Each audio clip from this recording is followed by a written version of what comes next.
start off with, I'd like to look at two theories we weren't able to cover last week. One of these is called the Asian Tortoise model, and another one is called the B2B B2C model. These are methods by which companies internationalize, but these companies primarily are companies from developing world countries such as Thailand, China, or Brazil. In the B2B B2C model, what you're trying to do is you're trying to enter market presence by being a B2B company and gradually gain global brands by being a B2B B2C company. On the other hand, the Asian Tortoise model is you're trying to enter developing markets first. Then you're going to gradually build a brand by staying in that global market.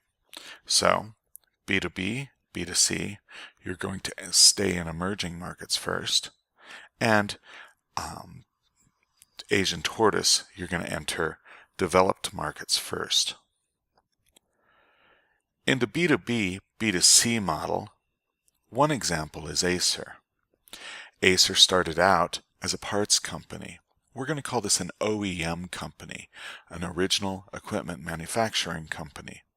They sold parts like hard drives or disk drives, monitors, different pieces.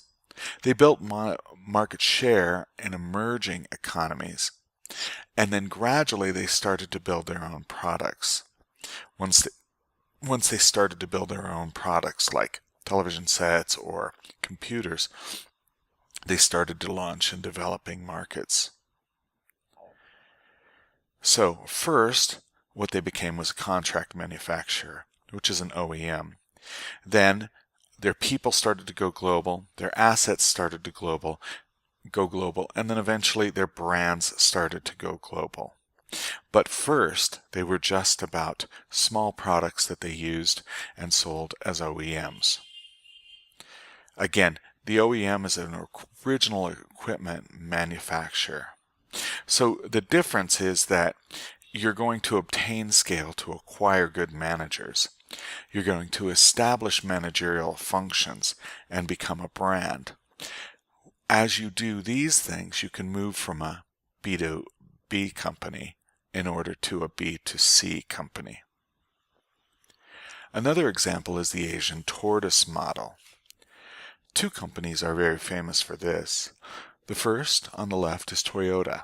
Toyota actually started as a machine company.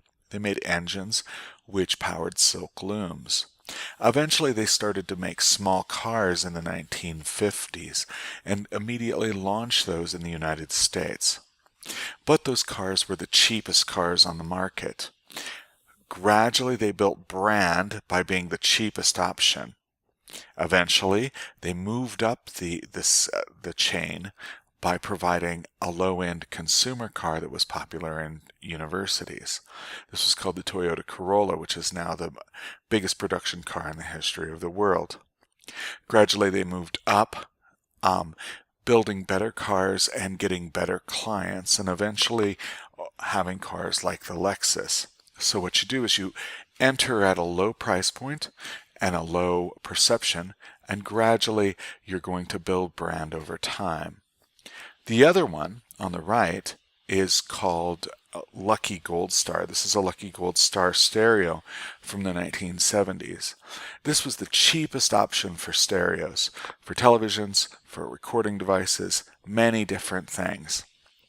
What Lucky Gold Star did is first they marketed very cheap products. They had different brands like Lucky Gold Star, Lucky, and Gold Star, and they were the worst of the worst.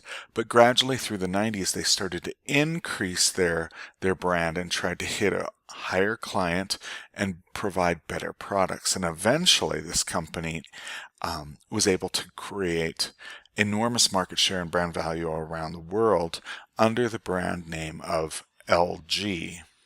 Both started out entering the market at a very low level, then gradually built brand, and now are seen as standards in the industry. So again, enter on a low price, and change it to gradually build brand and move up the price chain and move up the brand chain. So there's different stages, like you're going to build the cost, build the volume, build the quality, and actually build the brand. So in the first part, you're just going to make the cheapest possible thing. Then you're going to try to increase your volume. Then you're going to try to increase your quality. And then you're going to try to build a better brand. So the considerations for these models is, one, they take time and perseverance.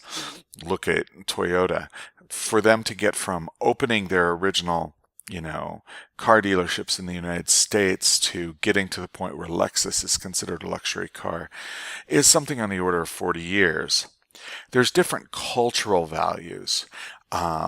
So you have to have a culture that values long-term goals and long-term effort.